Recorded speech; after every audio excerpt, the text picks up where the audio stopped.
Diriez-vous que c'est là que vous avez reçu la majeure partie de votre formation officielle, par essai et erreur et par le temps passé en atelier ou, ouais, avez-vous fait des études ou?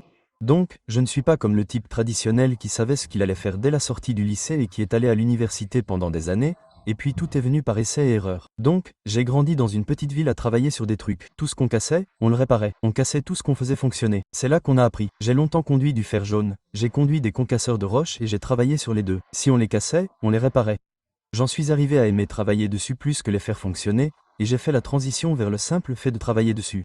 J'ai participé à différentes formations de fabricants dans tout le pays.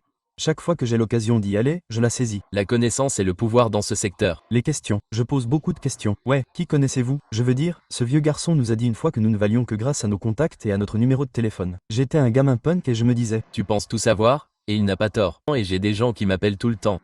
Et je pense que c'est ce qui fait de vous un meilleur compte. Ces réparations, c'est votre capacité à établir un réseau, la capacité à tendre la main, à trouver comment réparer quelque chose. et à ravaler un peu votre fierté. Être assez humble pour passer l'appel. Ouais, ces clients ne se soucient pas de savoir qui vous devez appeler. Ils se soucient juste que leur équipement soit en état de marche. Donc si vous connaissez quelqu'un qui s'y connaît mieux que vous, passez cet appel.